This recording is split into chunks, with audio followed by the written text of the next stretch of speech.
नमस्कार। आज की क्लास में पुनः आप सभी का स्वागत। आशा है आप सभी अच्छे होंगे। आज हम पढ़ने जा रहे हैं सेंटेंस और क्लॉज के बारे में।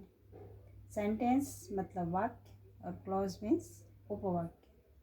तो पहले हम सेंटेंस के बारे में कुछ जानकारी प्राप्त करेंगे। उसके बाद क्लॉज से उसका क्या संबंध है, सेंटेंस और क्लॉज का क्या संबंध है, इसके बारे में हम जानकारी प्राप्त करेंगे। तो शुरू करते हैं हम सेंटेंस के बारे में।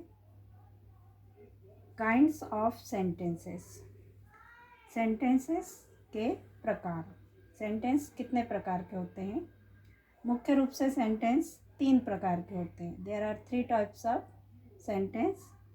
Number 1 simple sentence, second complex sentence and third compound sentence. Simple sentence means simple, ये साधारण वाक्य होता है। इस वाक्य में का जो स्ट्रक्चर होता है वो कैसा होता है? इसमें 1 subject, 1 finite verb and 1 phrase और क्लॉज। इसमें एक सब्जेक्ट होता है, एक वर्ब होती है और एक फ्रेज होती है या फिर एक क्लॉज होती है, एक उपवाक्य होता है। क्लॉज मीन्स उपवाक्य होता है। तो इस प्रकार से जो सेंटेंस बनता है उसको हम सिंपल सेंटेंस कहेंगे, जिसमें एक ही सब्जेक्ट होगा, एक ही वर्ब होगा और एक छोटा उपवाक्य होगा उसमें। सेकंड नंबर पे आता है कॉम्प्लेक्स सेंटेंस। कॉम्प्लेक्स मीन्स जटिल।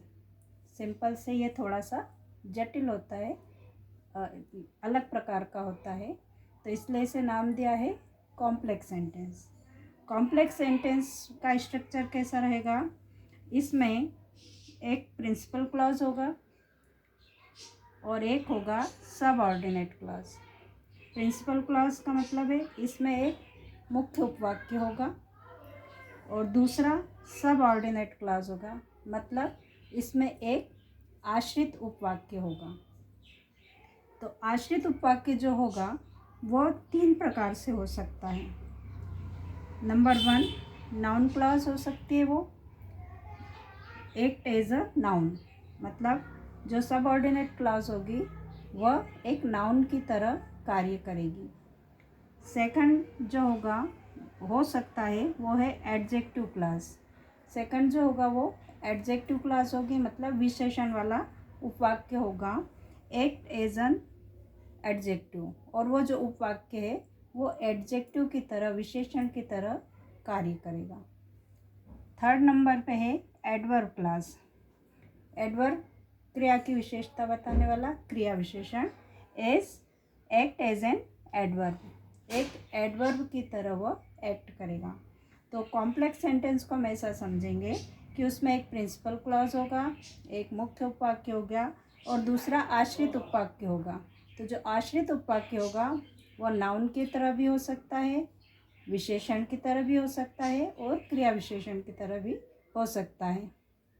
तो इसलिए इसे कॉम्प्लेक्स सेंटेंस नाम दिया गया है। जटिल सेंटेंस, जटिल वाक्य इसे नाम दिया गया है। जब हम इन वाक्यों को अलग अलग समझेंगे कुछ उदाहरणों से, तो ये सारी चीज़ें आपको क्लियर हो जाएगी और बहुत आसानी से आप इसे समझ सकेंगे। तीसरे नंबर पे है कंपाउंड सेंटेंस। कंपाउंड सेंटेंस में 2 चीज़ें होती है, एक प्रिंसिपल क्लॉज होता है, मुख्य उपवाक्य होता है, एंड देन कोऑर्डिनेट क्लॉज, दूसरा जो होता है उसका समकक्षी उपवाक्य होता है।